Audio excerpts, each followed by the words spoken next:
اعوذ باللہ من الشیطان الرجیم بسم اللہ الرحمن الرحیم الف لام میم ذالک الکتاب لا ریب فیہ صدق اللہ العظیم۔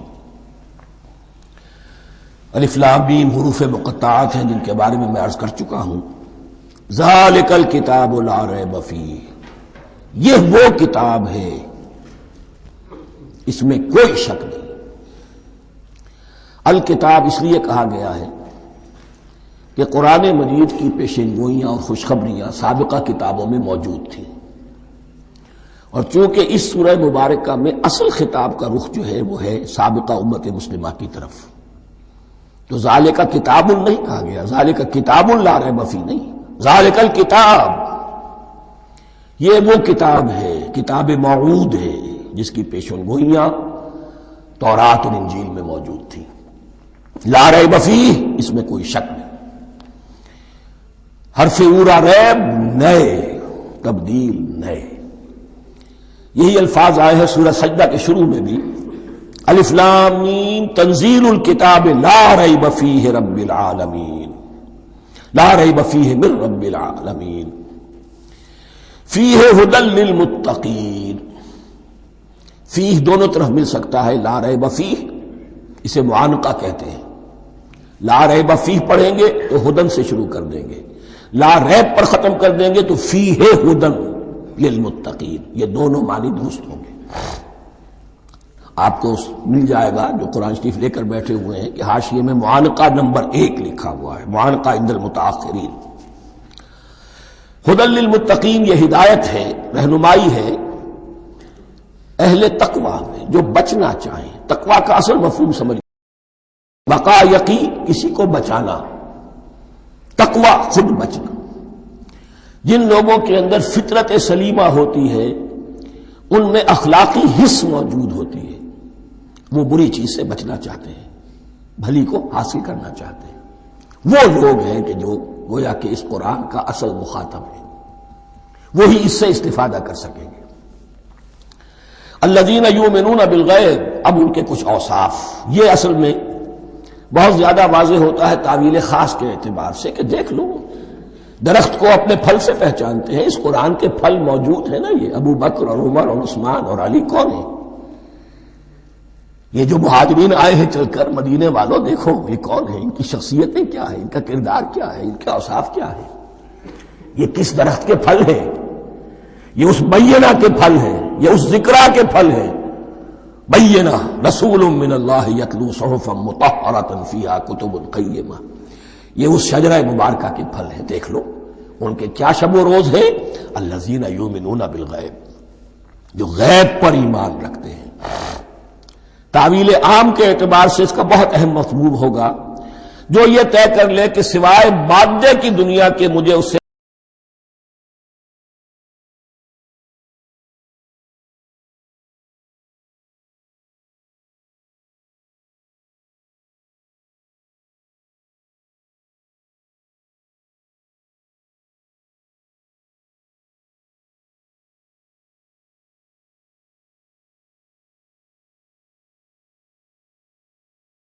جو اصل حقیقت ہے وہ مستور ہے، نگاہوں سے چھپی ہوئی ہے۔ سامنے جو کچھ نظر آ رہا ہے، ایک انگلستان کے بہت بڑے فلسفی کی کتاب کا عنوان ہے appearance and reality, reality and appearance, Bradley کی کتاب۔ اپیئرنس جو کچھ نظر آ رہا ہے یہ حقیقت نہیں، حقیقت اس کے پیچھے ہے۔ اور کنفیوشس کا ایک جملہ ہے جو بہت بڑا حکیم اور فلسفی تھا، چین کا بہت بڑا حکیم اور فلسفی، اور ہو سکتا ہے کہ نبی ہو، واللہ عالم، ہم کہہ نہیں سکتے۔ اس کی تعلیم بڑی اخلاقی تعلیم ہے، اور اس کا جملہ سنیے، یہ یؤمنون بالغیب کی اس سے زیادہ صحیح تشریح ممکن نہیں ہے۔ There are certain things, there's nothing more real than what cannot be seen. And there's nothing more certain than what cannot be heard. وہ حقائق جو آنکھوں سے نہیں دیکھے جا سکتے اور کانوں سے نہیں سنے جا سکتے، ان سے زیادہ یقینی اور واقعی حقائق اور کوئی نہیں۔ There is nothing more real than what cannot be seen, and there is nothing more certain than what cannot be heard. الذین یؤمنون بالغیب ویقیمون الصلاۃ، نماز قائم کرتے ہیں، ومما رزقناہم ينفقون، اور جو کچھ ہم نے انہیں دیا ہے اس میں سے خرچ کرتے ہیں، خیر میں، بھلائی میں، نیکی میں، ابناء نو کی حاجات کو رفع کرنے میں، لوگوں کی تکلیفیں دور کرنے میں، خود اللہ کے لیے، اللہ کی رضا جوئی کے لیے، اللہ کو قرض حسنہ دیتے ہوئے۔ والذین یؤمنون بما انزل الیک وما انزل من قبلک، اور وہ کہ جو ایمان رکھتے ہیں اس پر بھی جو آپ پر نازل کیا گیا ہے محمد صلی اللہ علیہ وسلم، اور اس پر بھی کہ جو آپ سے پہلے نازل کیا گیا۔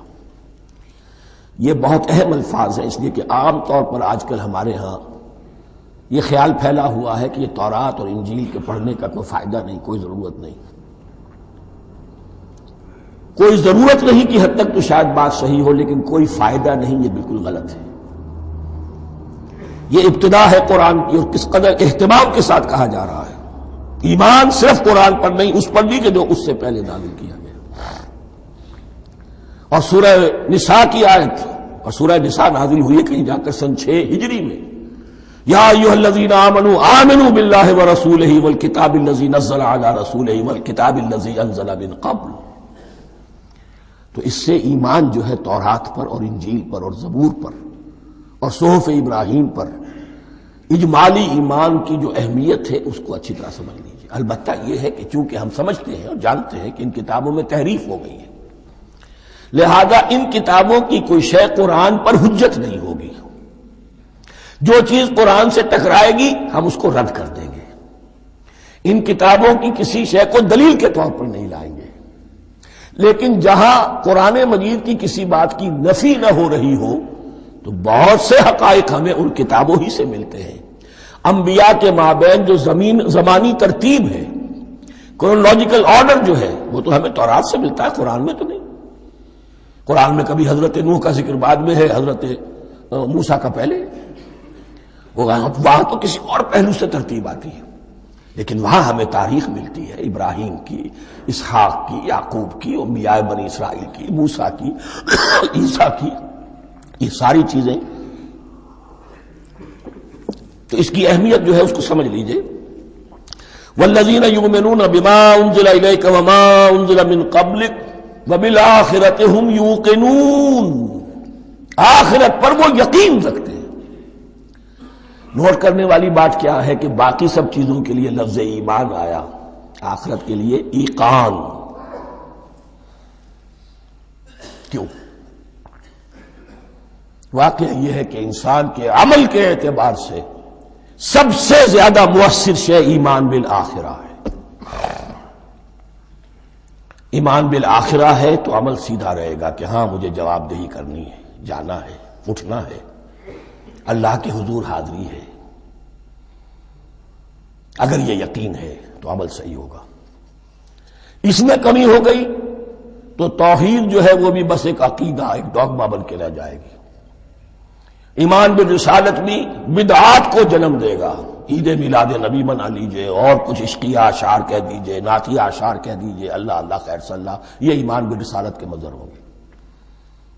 عمل انسان کا درست ہوتا ہے آخرت کے یقین کے ساتھ۔ وَبِالْآخِرَةِ هُمْ يُوقِنُونَ، آخرت پر انہی کا یقین ہے، انہی کا یقین ہے۔ یہ حصر بھی ہے اس اعتبار سے کہ یہودی میں مدعی تھے کہ ہم آخرت پر یقین رکھتے ہیں، یہاں کنٹراسٹ دکھایا جا رہا ہے، آخرت پر یقین رکھنے والے یہ لوگ ہیں۔ اور تعویل خاص کے اعتبار سے وہ لوگ موجود ہیں تمہاری نگاہوں کے سامنے۔ 13 برس کی محنت کی کمائی محمد الرسول اللہ صلی اللہ علیہ وسلم کی، اس کتاب کی، یتلو علیہم آیاتہ ویزکیہم ویعلمہم الکتاب والحکمہ، اس کا جو نتیجہ ہے وہ تمہارے سامنے۔ اولئک علی ھدی من ربہم، یہ وہ لوگ ہیں جو اپنے رب کی طرف سے ہدایت پر ہیں۔ وہ ابتدائی ہدایت بھی ان کے پاس تھی، اور یہ تکمیلی ہدایت بھی، قرآن پر بھی ان کا یقین پورا ہے، اور محمد کا اتباع بھی وہ کر رہے ہیں۔ وَأُولَٰئِكَ هُمُ الْمُفْلِحُونَ، اور یہی وہ لوگ ہیں جو فلاح پانے والے ہیں۔ فلاح کا لفظ بھی قرآن مجید کی بڑی اہم اصطلاح ہے، منزل مراد کو پہنچ جانا، کسی باطنی حقیقت کا آیا ہو جانا. اسی لیے اس پر پھر گفتگو انشاءاللہ ہوگی سورہ مومنون کے شروع میں. لیکن یہ کہ فلاح پانے والے، کامیاب ہونے والے اصل میں یہی لوگ ہیں. تو گویا کہ تعویل خاص میں صحابہ کرام کی طرف اشارہ ہو گیا، تعویل عام میں ہر شخص کو بتا دیا گیا اگر قرآن کی ہدایت سے مستفید ہونا ہے تو یہ اوصاف اپنے اندر پیدا کرو. اب دوسرا گروہ، ان الذین کفروا سواء علیہم انذرتہم ام لم تنذرہم لا یؤمنون. یقیناً جن لوگوں نے کفر کیا، اور یہاں مراد کیا ہے؟ جو کفر پر اڑ گئے ہیں. اس کو ہم تعویل عام میں نہیں لے سکتے، اس لیے کہ اگر تو ہم اس کو عام میں لے لیں گے تو اس کے معنی تو یہ ہوں گے جس شخص نے کسی وقت کفر کیا اب وہ ہدایت پر آ ہی نہیں سکتا. نہیں، یہ بات نہیں ہے. کوئی کفر میں ہے، وہ غالطے کی بنا پر ہے، عدم توجہی کی بنا پر ہے، حق اس پر واضح نہیں ہوا ہے اس لیے ہے، تو آپ اسے سمجھائیں گے، انذار و تبشیر سے اسے فائدہ ہو جائے گا، واعظ و نصیحت سے فائدہ ہو جائے گا. ایک وہ ہے کہ جو حق کو سمجھ کر پہچان کر اور پھر اڑ گئے، ضد کی وجہ سے، ہٹ دھرمی کی وجہ سے، تعصب کی وجہ سے، تکبر کی وجہ سے، حسد کی وجہ سے. ان الذین کفروا، ایسے لوگوں کا معاملہ کیا ہے؟ سواء علیہم انذرتہم ام لم تنذرہم لا یؤمنون. برابر ہے ان کے لیے خواہ آپ انہیں سمجھائیں خواہ نہ سمجھائیں، ڈرائیں نہ ڈرائیں، انذار فرمائیں نہ کریں. لا یؤمنون، وہ ایمان لانے والے نہیں. وہی بات جو میں نے کہی تھی کہ سوتے کو جگایا جا سکتا ہے، جاگتے کو کیسے جگائیں. ختم اللہ علی قلوبہم وعلی سمعہم وعلی ابصارہم غشاوہ. ان کے دلوں پر اللہ نے مہر کر دی ہے. کیوں کر دی ہے؟ یہ ابتداء مہر نہیں ہوئی، جب حق کو پہچان کر انہوں نے رد کر دیا، اس کی پاداش میں، اس کی سزا کے طور پر. ختم اللہ علی قلوبہم، اللہ نے ان کے دلوں پر مہر کر دی ہے. وعلی سمعہم، اور ان کی سماعت پر بھی، وعلی ابصارہم غشاوہ، اور ان کی آنکھوں کے سامنے پردہ پڑ چکا ہے. یہ مضمون سورہ یاسین کے شروع میں پھر آئے گا بہت شر و بست کے ساتھ. وَلَهُمْ عَذَابٌ عَظِيمٌ، اور ان کے لیے تو اب بہت بڑا عذاب ہے. یہ دوسرا گروہ ہو گیا. ایک رکوع میں دو کو سمیٹ لیا گیا، کل ابھی 7 آیتیں ہوئی ہیں. ایک وہ گروہ جس نے قرآن مجید کی دعوت سے صحیح استفادہ کیا، ان میں طلب ہدایت کا مادہ موجود تھا، ان کی فطرتیں سلیم تھیں، ان کے سامنے دعوت آئی، قبول کی، اور قرآن کے بتائے ہوئے راستے پر چلے. وہ گلے سرسبد ہیں، وہ شجرہ قرآنی کے نہایت مبارک اور مقدس وہ اس کے پھل ہیں.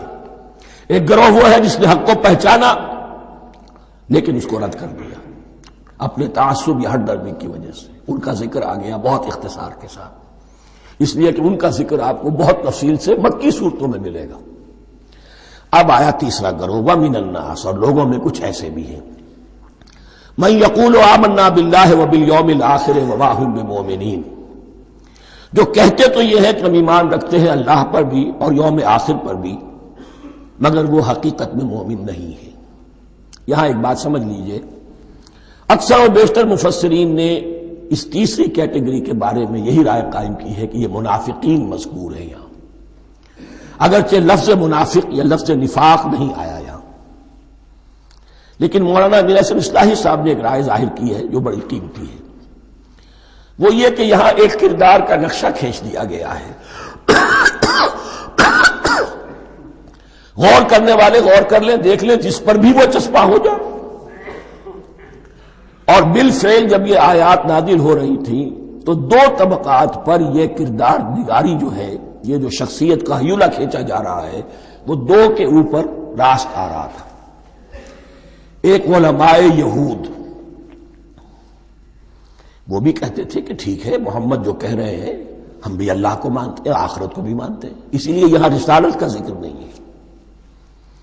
بھئی ہم محمد ہی کو نہیں مانتے نا صلی اللہ علیہ وسلم، باقی اگر 1.25 لاکھ نبی آئے ہیں تو باقی 1.25 لاکھ کو تو ہم مانتے ہیں. ایک محمد کو نہیں مانا، ایک عیسیٰ کو نہیں مانا، بس. تو ہمیں بھی مانا جانا چاہیے کہ ہم بھی مسلمان ہیں. ایک یہ ان کی رائے ہے، اور واقعہ یہ ہے کہ یہاں اس طریقے کا تذکرہ ہو رہا ہے کہ جس سے ان کا کردار بھی جھلک رہا ہے، روح سخن ان کی طرف جا رہا ہے. مجھے یاد ہے اپنی اپنی 10ویں جماعت کے زمانے میں دہلی میں نے دیکھا تھا کہ ناٹ سرکس وہاں کا ایک بڑی مارکیٹ ہوتی تھی، تو جوتے کی دکان پہ بہت بڑا جوتا لٹکایا ہوا تھا، بہت بڑا، اور لکھا تھا free to home it fits, جس کے پاؤں میں یہ ٹھیک ٹھیک آ جائے وہ لے جائے اس کو۔ تو یہ free to home it fits ہے، ایک کردار ہے۔ اب یہ کردار جس کے اوپر بھی فٹ بیٹھ جائے، ان میں یقیناً زیادہ تو غلبہ یہی ہے جو مفسرین کی رائے ہے، منافقین کا معاملہ جو ہو رہا ہے، لیکن یہ کردار بعین نہیں فٹ بیٹھ رہا ہے یہود کے علماء پر۔ اور یہ بھی نوٹ کر لیجئے کہ جو مدینہ منورہ میں نفاق کا جو پودا پروان چڑھا ہے، بلکہ پودا نہیں کہنا چاہیے، جھاڑ جھکاڑ جو پروان چڑھا ہے، وہ یہودیوں کے زیر اثر، جیسے جنگل کے اندر بڑے بڑے درخت بھی ہوتے ہیں اور اندر جو ہے نیچے جھاڑیاں بھی ہوتی ہیں، تو یہ نفاق کا جھاڑ جھکاڑ جو ہے وہ یہودی علماء کا جو پودا تھا اور بہت بڑا تھا، اس میں کوئی شک نہیں، اس کے سائے میں پروان چڑھا ہے۔ ان دونوں میں معنوی ربط بھی ہے۔ وَمِنَ النَّاسِ مَن يَقُولُ آمَنَّا بِاللَّهِ وَبِالْيَوْمِ الْآخِرِ وَمَا هُم بِمُؤْمِنِينَ، اور لوگوں میں سے کچھ ایسے بھی ہیں جو کہتے تو یہ ہے کہ ہم ایمان رکھتے ہیں اللہ پر اور یوم آخر پر، لیکن وہ مومن نہیں ہیں۔ يُخَادِعُونَ اللَّهَ وَالَّذِينَ آمَنُوا وَمَا يَخْدَعُونَ إِلَّا أَنفُسَهُمْ، وہ دھوکہ دینے کی کوشش کر رہے ہیں اللہ کو اور اہل ایمان کو۔ دیکھیں یخادعون جو ہے یہ باب مفعلہ ہے، باب مفعلہ میں کشمکش ہوتی ہے، کشاکش ہوتی ہے، لہذا ترجمہ میں نے کیا کوشش کر رہے ہیں۔ وما یخدعون الا انفسهم، یہ ثلاثی مجرد میں آ گیا، اور نہیں دھوکہ دے رہے مگر صرف اپنے آپ کو۔ یہ یقینی ہے اپنے آپ کو تو دھوکہ دے رہے ہو، لیکن یہ کہ اللہ اس کے رسول کو، اللہ اور اہل ایمان کو دھوکہ نہیں دے سکتے۔ سورہ نساء کی آیت نمبر 142 میں یہ کھل کر منافقین کے بارے میں یہی الفاظ آئے ہیں، ان المنافقین یخادعون اللہ وہو خادعہم، یقیناً منافقین جو ہے وہ اللہ کو دھوکہ دینے کی کوشش کر رہے ہیں اور اللہ انہیں دھوکہ دے رہا ہے۔ فی قلوبہم مرض، ایک لفظ اور رہ گیا، وما یشعرون، انہیں اس کا شعور نہیں ہے۔ یہ بہت اچھی طرح نوٹ کر لیجئے، منافقین کی بھی اکثریت وہ تھی جنہیں اپنے نفاق کا شعور نہیں تھا، وہ اپنے تئیں سمجھتے تھے اپنے آپ کو مسلمان، وہ کہتے تھے یہ بے وقوف لوگ ہیں، محمد رسول اللہ کے بارے میں کہتے تھے یہ خام خواہ جو ہے انہوں نے لڑائی بھڑائی مول لے لی ہے اہل مکہ کے ساتھ، کیا ضرورت ہے، امن کے ساتھ جو ہے بات کرنی چاہیے۔ وہ سمجھتے تھے کہ ہم خیر خواہ ہیں، ہم بھلی بات کہہ رہے ہیں، یہ بیوقوف لوگ ہیں، دیکھتے نہیں کہ کس سے ٹکرا رہے ہیں، ہاتھ میں اسلحہ نہیں ہے اور لڑائی کے لیے جا رہے ہیں، تو بے وقوف تو یہ ہے۔ لیکن وہ سمجھتے تھے کہ ہم تو بڑے مخلص ہیں، ہم مصلح ہیں، تو ما یشعرون بہت ضروری ہے۔ بعض لوگ منافق ایسے بھی تھے کہ جو اسلام میں داخل ہی ہوتے تھے دھوکہ دینے کی خاطر، اور ان پہ پہلے دن سے واضح ہوتا تھا کہ ہم مسلمان نہیں ہیں، ہم نے اسلام کا لبادہ اوڑھا ہے صرف دھوکے کے لیے۔ اس کا ایک ذکر سورہ آل عمران میں آئے گا، لیکن اکثر و بیشتر منافقین دوسری طرح کے تھے جنہیں اپنے نفاق کا شعور حاصل نہیں تھا۔ فی قلوبہم مرض، ان کے دلوں میں ایک روگ ہے، بیماری ہے۔ یہ روگ اور بیماری کیا ہے؟ ایک لفظ میں اس کو تعبیر کیا جائے، کردار کی کمزوری، ویکنس آف کیریکٹر۔ ایک شخص وہ ہوتا ہے کہ جو سمجھتا ہے یہ حق ہے، ہر سے بعد آباد، اب جو ہو سو ہو۔ ایک حق کو حق پہچان کر رد کر دیتا ہے، وہ کافر ہو گیا۔ ایک حق کو حق پہچان کر آیا تو صحیح، لیکن ویکنس آف کیریکٹر کی وجہ سے قوت ارادی کمزور ہے، آخرت بھی چاہتے ہیں، دنیا کو بھی ہاتھ سے دینے کو تیار نہیں، یہاں کا بھی کوئی نقصان نہ ہو اور آخرت کا بھی سارا بھلا میں مل جائے۔ یہ وہ لوگ ہیں در حقیقت کہ اس کو کہا روگ۔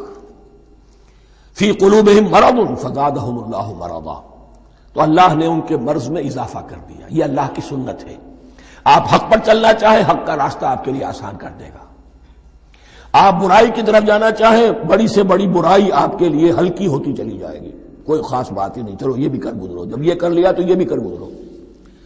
اور اگر آپ بین بین لٹکنا چاہیں تو اللہ اسی پہ چھوڑ دیتا ہے۔ ٹھیک ہے، آپ سمجھتے ہیں ہم کامیاب ہو رہے ہیں، ہم نے مسلمانوں کو بھی دھوکہ دے لیا، وہ ہمیں مسلمان سمجھتے ہیں، اور یہودیوں کو بھی دھوکہ دے لیا، وہ سمجھتے ہیں کہ ہم ان کے ساتھی ہیں، تو سمجھا کامیاب ہو رہے ہیں، حقیقت میں کامیابی نہیں۔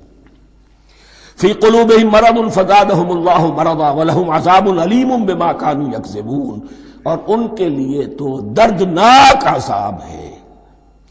عذاب عظیم کا لفظ آیا تھا اوپر کفار کے لیے، وَلَهُمْ عَذَابٌ عَظِيمٌ، 7ویں آیت ختم ہوئی، اور عذاب علیم کا لفظ آیا یہاں، ان کے لیے دردناک المناک عذاب ہے، بما کانوا یکذبون، بسبب اس جھوٹ کے جو وہ بول رہے تھے۔ وَإِذَا قِيلَ لَهُمْ لَا تُفْسِدُوا فِي الْأَرْضِ، اور جب ان سے کہا جاتا تھا مت فساد کرو زمین میں، مراد کیا ہے اس سے؟ کہ جب محمد کو مان لیا کہ اللہ کے رسول ہیں، اب ٹھیک ٹھیک پیروی کرو، ان کے پیچھے چلو، ان کا حکم ہے تو جنگ کے لیے نکلو، ان کی طرف سے تقاضا آتا ہے مال پیش کرو، اور اگر تم اس سے کتراتے ہو تو فساد مچا رہے ہیں، جماعتی زندگی کے اندر فتنہ و فساد پیدا کر رہے ہیں۔ وَإِذَا قِيلَ لَهُمْ لَا تُفْسِدُوا فِي الْأَرْضِ قَالُوا إِنَّمَا نَحْنُ مُصْلِحُونَ، وہ کہتے تھے نہیں ہم تو صلح کرانے والے ہیں، اصلاح کرنے والے ہیں، ہم چاہتے ہیں لڑنا بھیڑنا کوئی اچھی بات نہیں ہے، ٹکراؤ تصادم یہ کوئی اچھے کام تھوڑا ہی ہے، بس ٹھنڈے ٹھنڈے دعوت دیتے رہو، جو چاہے قبول کر لے، جو چاہے رد کر دے، خام خواہ یہ ٹکرانا اور یہ جنگ کرنا اور اللہ کے دین کو غالب کرنے کے لیے یہ قربانی دو اور یہ مصیبت جھیلو اور یہ مشقت برداشت کرو اور یہ چیز چھوڑو اور یہ ترک کرو، یہ کاہے کے لیے؟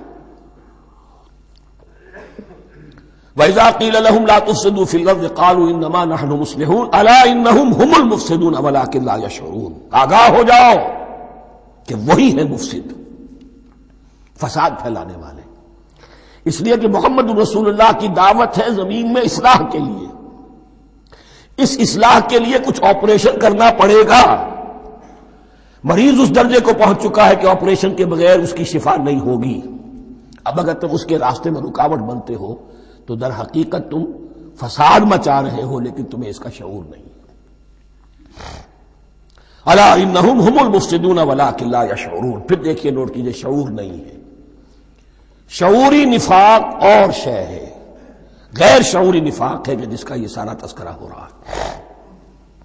وَإِذَا قِيلَ لَهُمْ آمِنُوا كَمَا آمَنَ النَّاسُ، اور جب ان سے کہا جاتا ہے ایمان لاؤ جیسے دوسرے لوگ ایمان لائے ہیں، آخر دیکھو دوسرے یہ اہل ایمان ہیں، جب بلاوا آتا ہے فوراً لبیک حاضر ہوتے، جو بھی ہو، یہ تم جو ہے آخر تم نے اور روش اختیار کی۔ وَإِذَا قِيلَ لَهُمْ آمِنُوا كَمَا آمَنَ النَّاسُ قَالُوا أَنُؤْمِنُ كَمَا آمَنَ السُّفَهَاءُ، وہ کہتے ہیں کہ کیا ہم ایمان لائے جیسے یہ بے وقوف لوگ ایمان لائے، انہیں تو اپنے نفع کی فکر، نہ نقصان کی فکر، نہ خطرات کا کوئی خیال، نہ اندیشوں کا کوئی گمان، جان جائے مال جائے، اولاد کو چھوڑ دیں، گھر بار چھوڑ کے آ گئے ہیں، ان سے بڑے بے وقوف کون ہوں گے؟ بال بچے چھوڑ آئے ہیں کفار مکہ کے رحم و کرم پر، سرداران قریش جو چاہے ان کے ساتھ کریں، تو یہ تو بے وقوف لوگ ہیں۔ آج کل آپ کہتے ہیں ایسے ہی لوگوں کو فینیٹکس ہیں، یہ فینیٹکس ہیں، دیکھ بھال کر چلنا چاہیے، دائیں بائیں دیکھ کر چلنا چاہیے، نفع نقصان کا خیال کر کے چلنا چاہیے، چاہے حق ہے ٹھیک ہے، لیکن بہرحال اپنی مصلحتوں کو بھی اور اپنی اہل و عیال کی مصلحتوں کو بھی دیکھنا چاہیے۔ یہ لوگ تو معلوم ہوتا ہے کہ بالکل دیوانے ہو گئے، فینیٹکس ہو گئے۔ وَإِذَا قِيلَ لَهُمْ آمِنُوا كَمَا آمَنَ النَّاسُ قَالُوا أَنُؤْمِنُ كَمَا آمَنَ السُّفَهَاءُ أَلَا إِنَّهُمْ هُمُ السُّفَهَاءُ وَلَٰكِن لَّا يَعْلَمُونَ، آگاہ ہو جاؤ کہ وہی بے وقوف ہے لیکن انہیں علم نہیں ہے۔ وہ صادق الایمان جو ایمان کی ہر تقاضے کو پورا کرنے کے لیے ہر وقت حاضر ہیں، ان سے بڑا عقل مند کوئی نہیں، ان سے بڑا سمجھدار کوئی نہیں، انہوں نے یہ جان لیا ہے کہ اصل زندگی آخرت کی زندگی ہے، یہ نہیں ہے، یہ تو عارضی ہے، کل نہیں آج ختم ہو جائے، آج نہیں ابھی ختم ہو جائے، کیا فرق پڑے گا، جانا تو ہے، اب نہیں تو کل، کل نہیں تو پرسوں، جانا تو ہے، تو عقل تو ان کے اندر ہے۔ الا انہم ہم السفہاء ولکن لا یعلمون وَإِذَا لَقُوا الَّذِينَ آمَنُوا قَالُوا آمَنَّا، اور جب یہ ملتے ہیں ان سے جو اہل ایمان ہیں تو کہتے ہیں ہم بھی ایمان رکھتے ہیں. اب یہ ان دونوں پر آئے گا. عام جو یہودی تھے وہ بھی کہتے تھے کہ ہم بھی تو آخر اللہ کو مانتے ہیں، آخرت کو مانتے ہیں، اور منافق تو تھے ہی جو رسول کو بھی مانتے تھے. وَإِذَا خَلَوْا إِلَىٰ شَيَاطِينِهِمْ، اور جب یہ اپنے شیطانوں کے پاس خلوت میں ہوتے ہیں. اور یہاں شیاطین سے مراد ہیں اہل کتاب یہود کے علماء، ان کے سردار، یا عبداللہ ابن ابی جو منافقین مدینہ کا سردار تھا.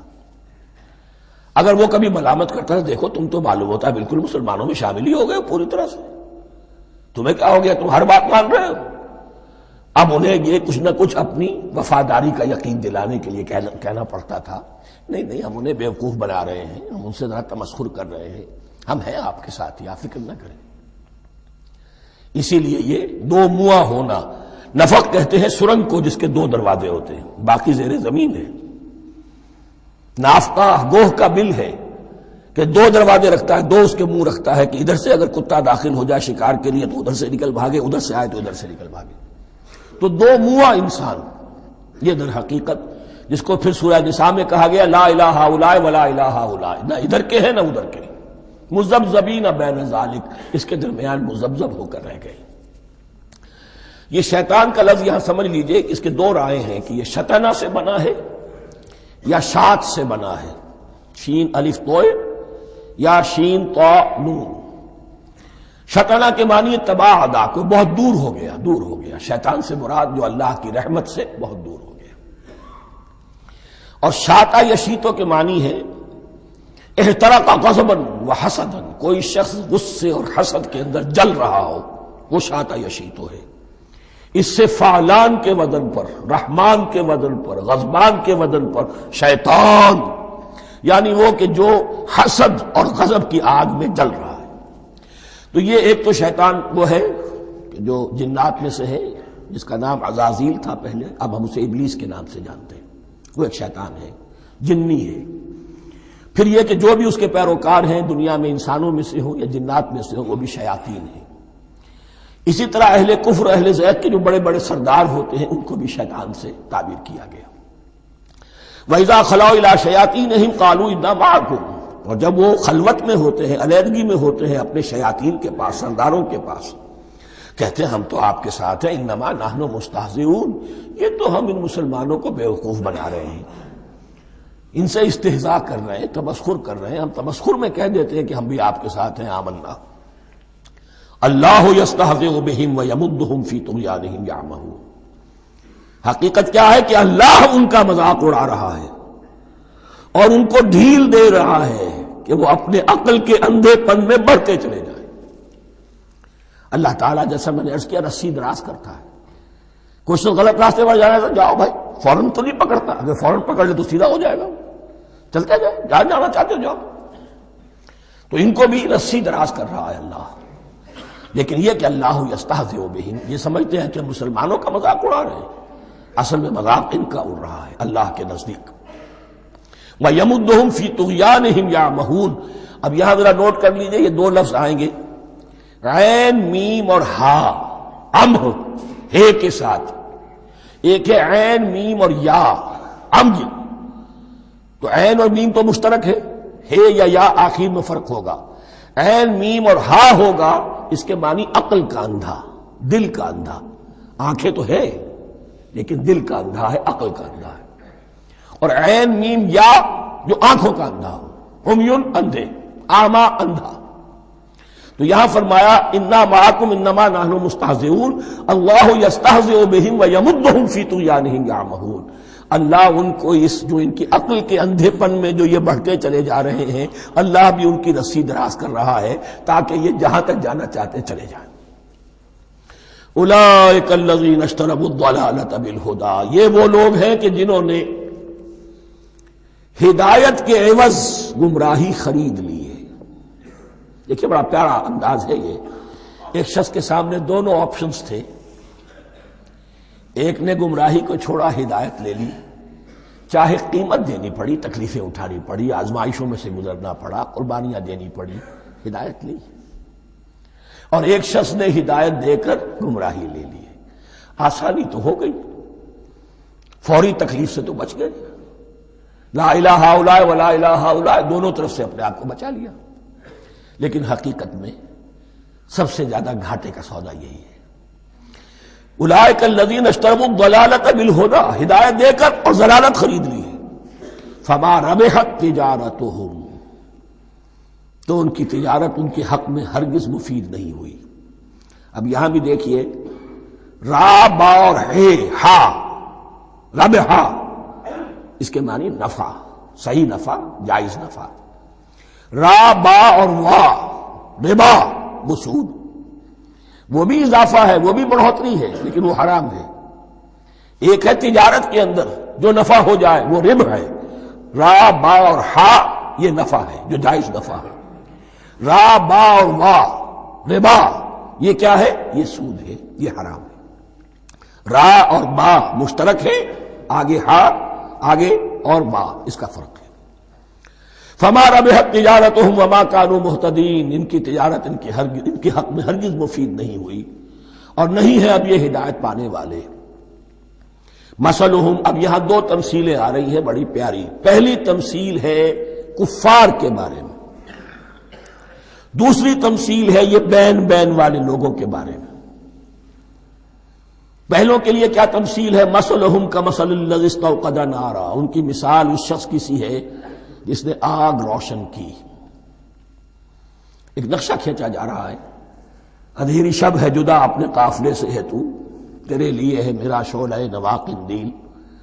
اندھیری شب ہے، قافلہ بھٹک رہا ہے، کچھ لوگ بڑی ہمت کرتے ہیں، اندھیرے میں بھی ادھر ادھر سے لکڑیاں جمع کرتے ہیں اور آگ روشن کر دیتے ہیں۔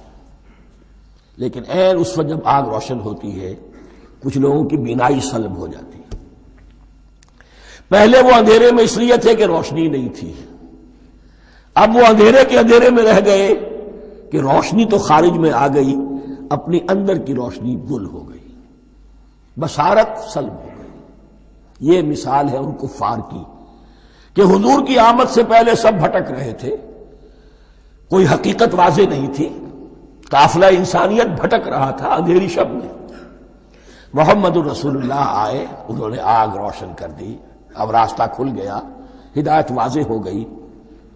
لیکن کچھ ضد یا تعصب یا تکبر یا حسد کی بنیاد پر کچھ لوگوں کی اندر کی بینائی زائل ہو گئی، تو وہ تو ویسے کے ویسے بھٹک رہے ہیں، جیسے پہلے اندھیرے میں تھے ویسے ہی اب اندھیرے میں ہے۔ روشنی میں آنے والے تو وہ ہیں، دیکھ لو، جن کا ذکر سب سے پہلے ہوا ہے۔ مثلہم کمثل الذی استوقد نارا، اس شخص کی سی ہے کہ جس نے آگ روشن کی۔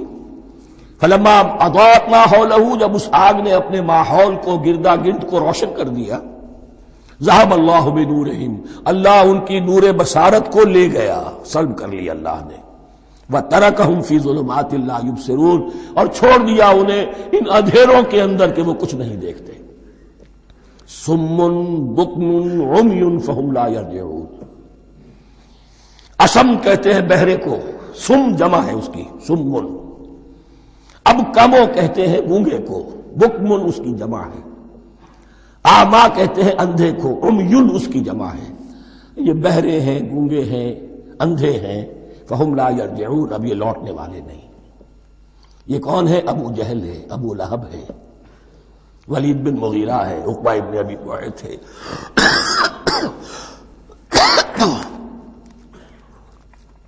یہ سب کے سب ابھی زندہ ہے جب یہ آیات نازل ہو رہی ہیں۔ ابھی تو غزوہ بدر ہوگا سن 2 ہجری میں، اور اس میں یہ سب جو ہیں واصل جہنم ہوں گے، ابھی تک تو ہے نا۔ یہ لوگ ہو گئے اس کی مثال۔ مثلہم کمثل الذی استوقد نارا فلما اضاءت ما حولہ ذهب اللہ بنورہم وترکہم فی ظلمات لا یبصرون صم بکم عمی فہم لا یرجعون۔ اب دوسری مثال، او کصیب من السماء، یا بڑی زور کی بارش برس رہی ہے آسمان سے، فیہ ظلمات، اس میں اندھیرے بھی ہیں، ورعد، اور گرج ہے، وبرق، اور بجلی چمک رہی ہے۔ یجعلون اصابعہم فی اذانہم من الصواعق حذر الموت، کچھ لوگ ہیں کہ جو اپنی انگلیاں اپنے کانوں کے اندر ٹھوسے ہوئے ہیں کہ وہ جو کڑک ہے اس سے ان کی جانیں نہ نکل جائیں، موت نہ آ جائے۔ کڑکا ایسا ہے کہ اس کڑکے سے بچنے کے لیے اپنی انگلیاں اپنی کانوں میں ٹھوس رکھی ہیں، حذر الموت، موت کے خوف سے۔ واللہ محیط بالکافرین، اللہ ایسے کافروں کا احاطہ کیے ہوئے، بچ کر کہاں جائیں گے۔ یکاد البرق یخطف ابصارہم، قریب ہے کہ بجلی ان کی نگاہوں کو لے جائے، ان کی بینائی کو سلب کر لے۔ کلما اضاء لہم، لیکن ہوتا کیا ہے، جب ذرا روشنی ہوئی تو چل لیے۔ مشوا فیہ، بجلی چمکی، کچھ نظر آ گیا دائیں بائیں تو کچھ تھوڑا سا چل لیے۔ وَإِذَا أَظْلَمَ عَلَيْهِمْ، اور جب تاریکی ان پر طاری ہو گئی، قاموا، کھڑے کے کھڑے رہ گئے۔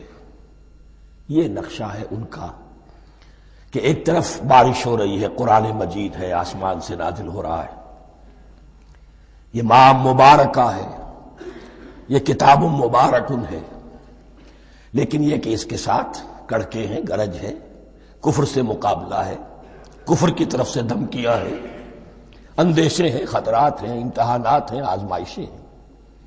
ذرا کہیں حالات کچھ بہتر ہوئے، کچھ جسے بریدنگ سپیس کہتے ہیں ملی، تو تھوڑا سا چل لیے، ہم بھی مسلمان ہیں، کوئی خاص موقع نہیں ہے، کسی جنگ کے لیے بلایا نہیں جا رہا ہے، تو بڑھ چڑھ کے باتیں کر رہے ہیں، اپنے ایمان کا اظہار بھی کر رہے ہیں۔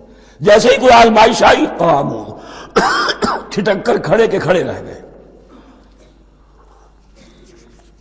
وَلَوْ شَاءَ اللَّهُ لَذَهَبَ بِسَمْعِهِمْ وَأَبْصَارِهِمْ، اللہ چاہتا تو ان کی سماعت اور بصارت کو بھی سلب کر لیتا، لیکن اللہ کا قانون یہی ہے، جو جہاں رہنا چاہے اس نے آزادی ارادہ دی ہے انسان کو۔ تم اگر مومن صادق بن کر رہنا چاہتے ہو، اس کو آسان کر دے گا تمہارے لیے۔ تم نے اپنے تعصب کی وجہ سے، اپنے تکبر کی وجہ سے کفر کا راستہ اختیار کیا، اللہ اسی کو کھول دے گا۔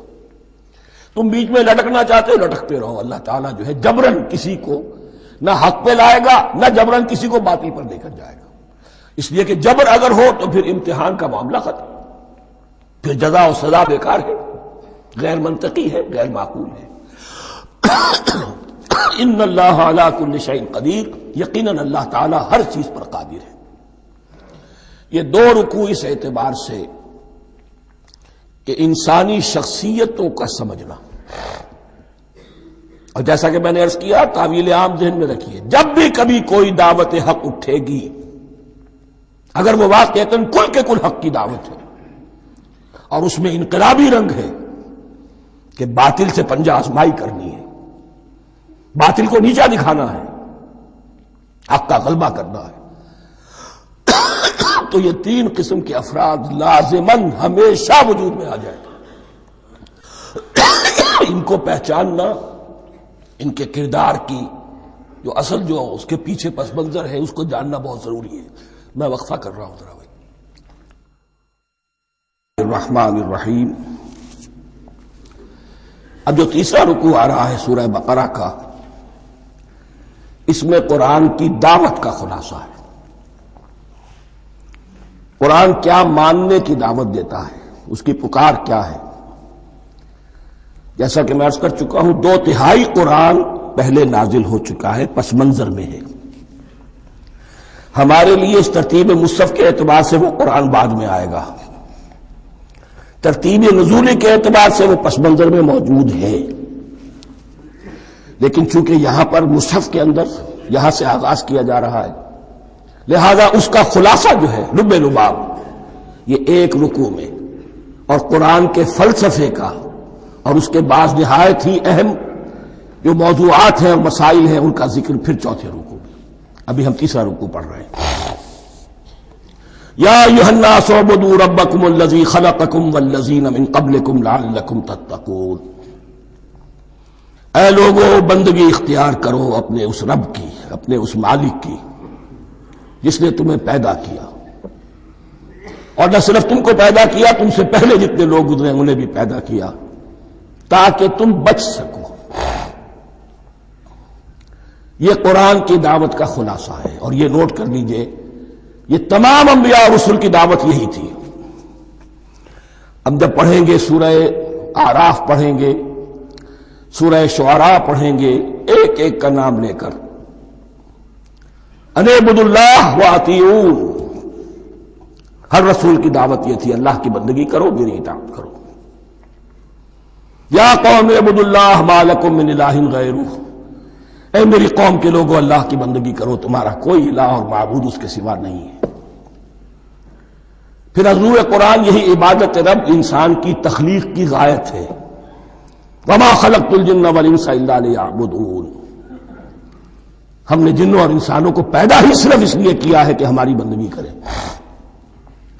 لیکن یہاں ایک فرق بہت بڑا ہے، تمام رسولوں کی دعوت یہی ہے، محمد الرسول اللہ کی بھی یہی ہے، لیکن بڑا فرق کیا ہے؟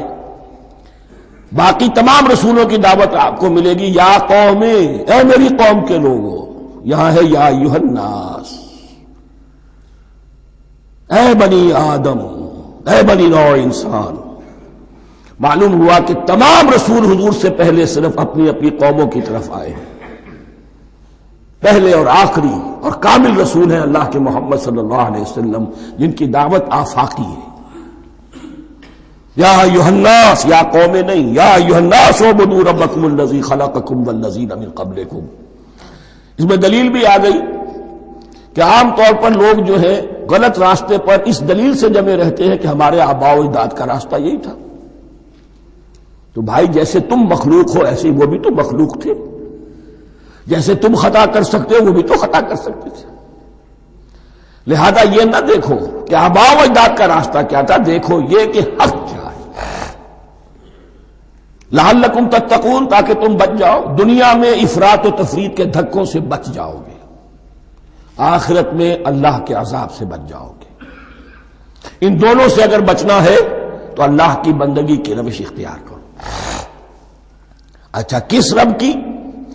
الذی جعل لکم الارض فراشا والسماء بناء، جس نے تمہارے لیے زمین کو فرش بنا دیا اور آسمان کو چھت بنا دیا۔ وانزل من السماء ماء، اور آسمان سے پانی برسایا۔ فاخرج به من الثمرات رزقا لکم، اور پھر اس پانی کے ذریعے سے زمین سے میووں کی شکل میں، پیداوار کی شکل میں تمہارے لیے رزق اگایا۔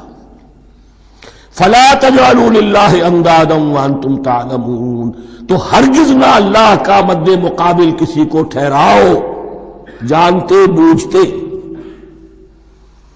وانتم تعلمون کا ایک مطلب یہ بھی ہے کہ تم بھی مانتے ہو کہ اس کائنات کا خالق اللہ کے سوا کوئی نہیں۔ اہل عرب بھی مانتے تھے، جو ان کے دیوی دیوتا تھے وہ سمجھتے تھے کہ یہ اللہ کے اوتار ہیں یا اللہ کے ہاں بہت یہ پسندیدہ ہیں، اللہ کے محبوب ہیں، اس کے اولیاء ہیں، اس کی بیٹیاں ہیں، لہذا یہ شفاعت کریں گے تو ہمارا بیڑا پار ہو جائے گا، ورنہ خالق وہ مانتے تھے اللہ ایک ہی ہے۔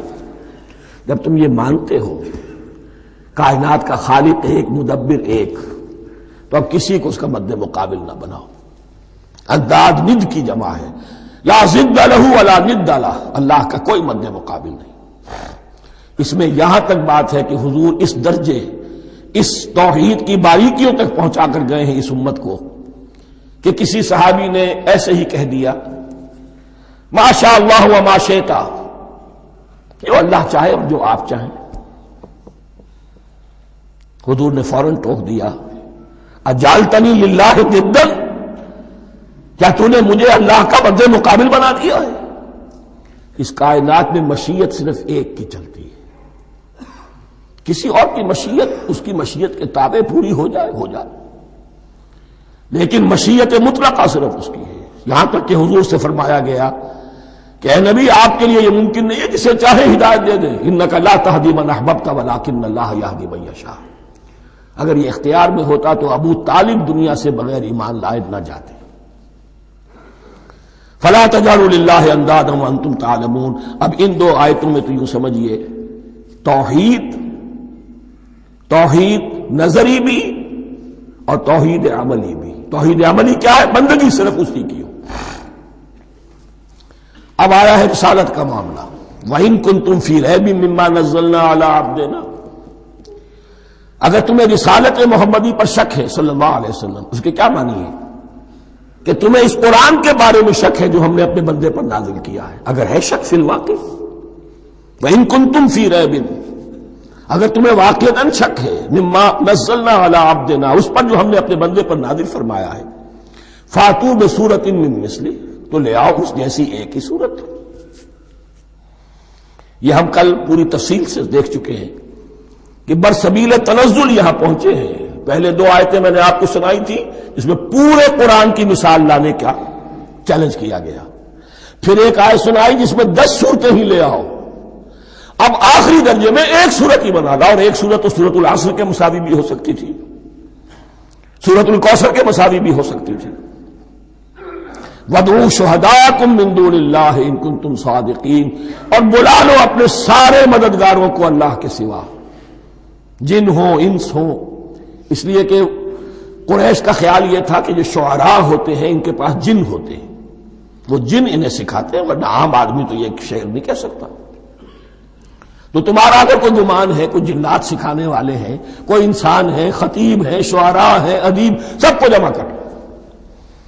ان کنتم صادقین. اب یہ ہے بہت ہی, جس کو میں نے کل کہا تھا آپ کو یاد ہوگا, قرآن کا انداز کیا ہوتا ہے کہ وہ اپنے اندر جھانکنے کی دعوت دیتا ہے. یہ گویا کہ آنکھوں میں آنکھیں ڈال کر یہ کہا جا رہا ہے کہ حقیقت میں تمہیں کوئی شک نہیں ہے, یہ تم بات بنا رہے ہو صرف. اگر واقعتاً شک ہے تو آؤ میدان میں. حقیقت یہ ہے کہ تمہیں شک نہیں ہے.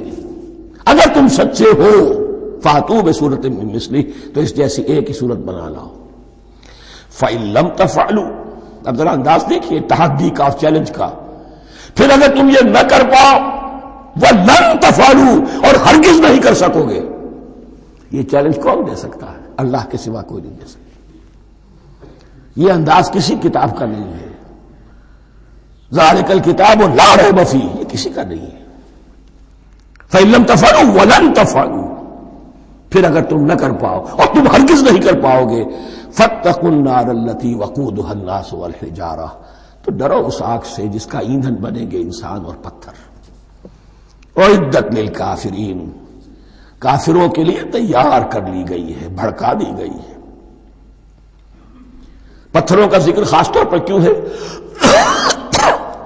2 اس کے امکانات ہیں.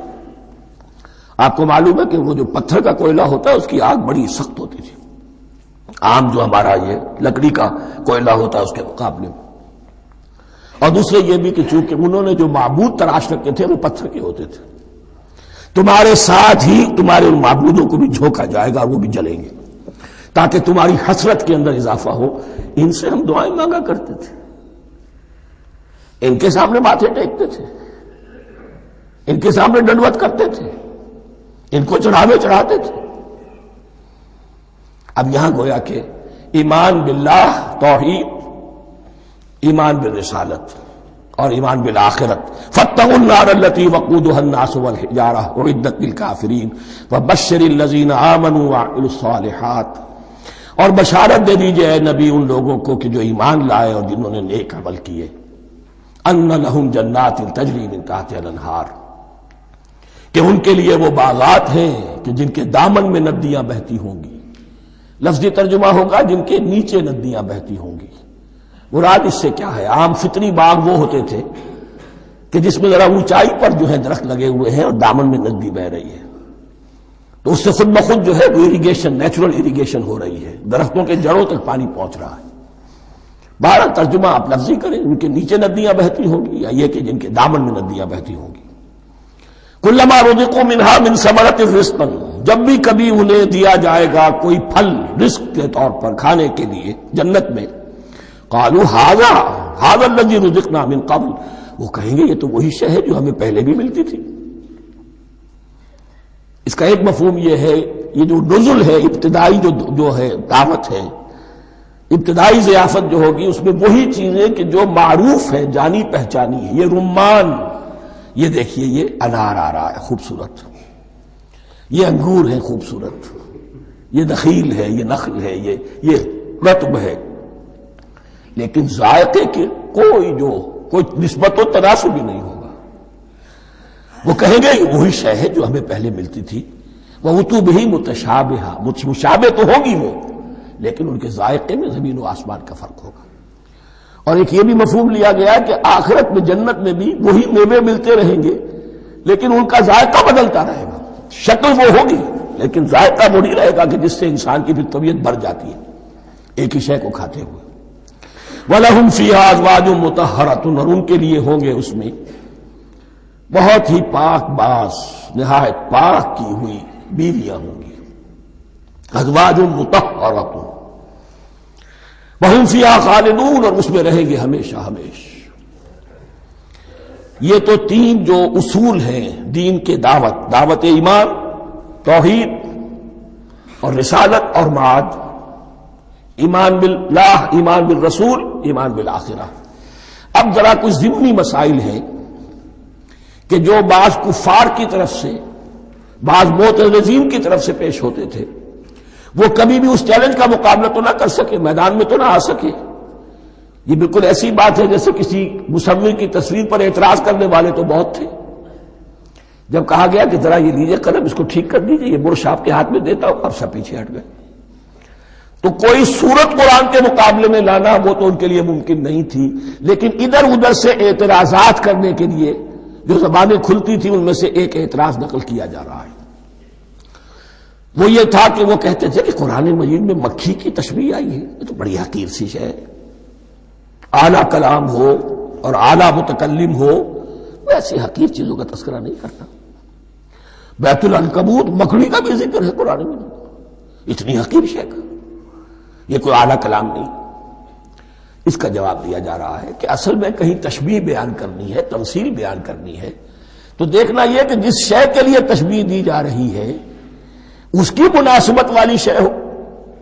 شے کوئی بہت حقیر ہے تو کسی عظمت والی شے سے آخر کیسے تشبیہ دی جائے گی؟ وہ تو کسی حقیر شے سے ہی تشبیہ دی جائے گی، تو جو اصل مقصد ہے تشبیہ کا وہ پورا ہوگا. ان اللہ لا یستحیی ان یضرب مثلا ما بعوضۃ فما فوقہا. اللہ تعالیٰ کو تو اس میں کوئی جھجک نہیں ہے، کوئی شرم نہیں ہے کہ وہ مچھر کی مثال بیان کرے. تو اس سے اوپر، اب یا فوقہا میں دونوں معنی ہو جائیں گے، یعنی کمتر اور حقیر ہونے میں اس سے بھی بڑھ کر، یا یہ کہ اس سے اوپر کی کوئی شے، اس کی مثال دینے میں اللہ کو کوئی جھجک نہیں. اس لیے کہ مکھی بھی بہرحال مچھر سے تو ذرا بڑی شے ہے. اس معنی میں بھی ہو سکتا ہے فوقہا، اور فوقہا اس معنی میں بھی کہ اس سے بھی حقیر ہونے میں اس سے بھی بڑھ کر. فَأَمَّا الَّذِينَ يَعْلَمُونَ فَأَمَّا الَّذِينَ آمَنُوا فَيَعْلَمُونَ أَنَّهُ الْحَقُّ مِنْ رَبِّهِمْ. تو جو لوگ صاحب ایمان ہیں وہ جان لیتے ہیں کہ یہ حق ہے ہمارے رب کی طرف سے. وَأَمَّا الَّذِينَ كَفَرُوا، اور جنہوں نے کفر کیا ہے، فَيَقُولُونَ مَاذَا أَرَادَ اللَّهُ بِهَذَا مَثَلًا. یہ کیا مثال اللہ نے دی، کیا ارادہ ہوا اللہ کا اس مثال کے ذریعے سے؟ ناک منہ چڑھا رہے ہیں، اعتراض کر رہے ہیں. اب جو آ رہا ہے اگلا جملہ وہ ہے بہت اہم. یضل بہ کثیرا ویہدی بہ کثیرا. اسی کے ذریعے سے اللہ بہتوں کو ہدایت دیتا ہے اور اسی کے ذریعے سے بہتوں کو گمراہ کرتا ہے. معلوم ہوا کہ ہدایت اور گمراہی اور ہدایت اور ضلالت انسان کی سبجیکٹو کنڈیشن کے اوپر دار و مدار ہے. اس کا آپ کے دل میں خیر ہے، بھلائی ہے، نیت صحیح ہے، طلب ہدایت، طلب علم، اس میں آپ سچے ہیں، آپ کو ہدایت مل جائے گی. دل میں زیغ ہے، کجی ہے، نیت میں ٹیڑھ ہے، فساد ہے، تو اسی کے ذریعے سے اللہ آپ کی گمراہی میں اضافہ کر دے گا. یضل بہ کثیرا ویہدی بہ کثیرا. لیکن اللہ کا یہ کسی کو ہدایت دینا اور کسی کو ضلالت دینا علل ٹپ نہیں ہے، کسی قاعدے اور قانون کے بغیر نہیں ہے. وما یضل بہ الا الفاسقین. نہیں گمراہ کرتا وہ اس کے ذریعے سے مگر صرف سرکش لوگوں کو، جن میں سرکشی ہے، تعلی ہے، تکبر ہے. اور ان کے اوصاف کیا ہے؟ الذین ینقضون عہد اللہ من بعد میثاقہ. جو توڑ دیتے ہیں اللہ کے ساتھ کیے ہوئے عہد کو. اور سب سے بڑا عہد یہ سورہ اعراف میں چل کر آئے گا، عہد الست. عالم ارواح میں ہم عہد الست کر کے آئے. الست بربکم قالوا بلا. کیا میں ہی نہیں ہوں تمہارا رب؟ تمام ارواح نے، میں بھی تھا، آپ بھی تھے، سب تھے، کل انسان، جتنے انسان دنیا میں آج تک آ چکے ہیں وہ بھی تھے، اور جو آنے ہیں ابھی قیامت تک وہ بھی تھے. لیکن تھے صرف ارواح کی شکل میں، جسم نہیں تھے. اور یہ میں آپ کو بتا چکا ہوں، مکمل وجود ہے انسان کا روحانی وجود. اولاً تخلیق اس کی ہوئی تھی، اسی سے آگے چل کر ایک بہت فلسفے کا بہت گہرا مضمون آ رہا ہے آگے چل کر. وہ جو عہد الست الست بربکم قالوا بلا، انہوں نے اس عہد کو توڑا، اللہ کو اپنا مالک اور خالق اور اپنا حاکم جاننے کی بجائے خود حاکم بن کر بیٹھ گئے. الیس لی ملک مصر، کیا مصر کی بادشاہی میری نہیں ہے؟ I am the sovereign, we are sovereign, popular sovereignty. بغاوت، سرکشی، فاسق. وما يضل به الا الفاسقين الذين ينقضون الميثاق ويقطعون ما امر الله به ان يوصل، اور کاٹتے ہیں وہ چیز جسے اللہ نے جوڑنے کا حکم دیا ہے. اللہ نے صلہ رحمی کا حکم دیا ہے، یہ قطع رحمی کرتے ہیں. مال کی طلب میں بھائی بھائی کو ختم کرتا ہے اس کے مال کو ہتھیانے کے لیے، اپنی ذاتی اغراض کے لیے تمام اخلاقی حدود جو ہے انسان پس و پیش ڈال دیتا ہے. اپنا تکبر، اپنے لیے تعلی.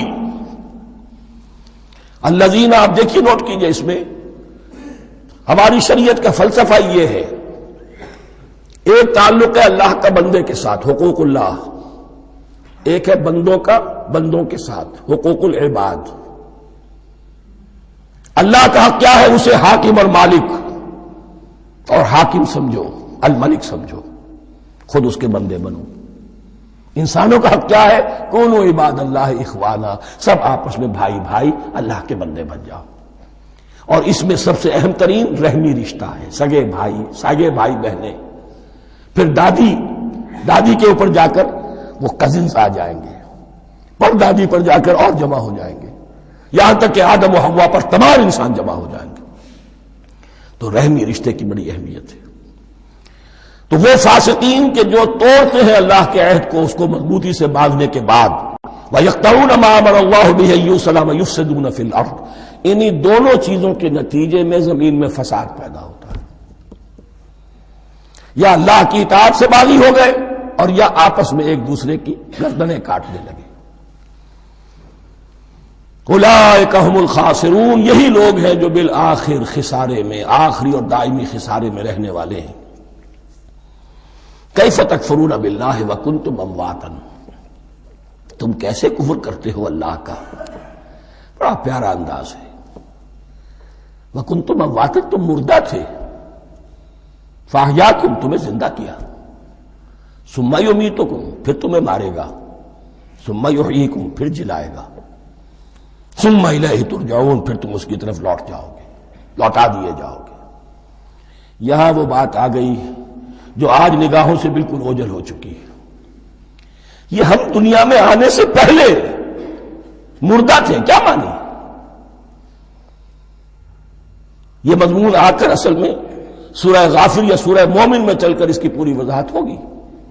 لیکن چونکہ یہاں تذکرہ ہو چکا ہے عہد الست کا، ہماری پہلی تخلیق ہوئی عالم ارواح میں، ارواح کی صورت میں، پھر ہمیں سلا دیا گیا. وہ ہماری پہلی موت تھی.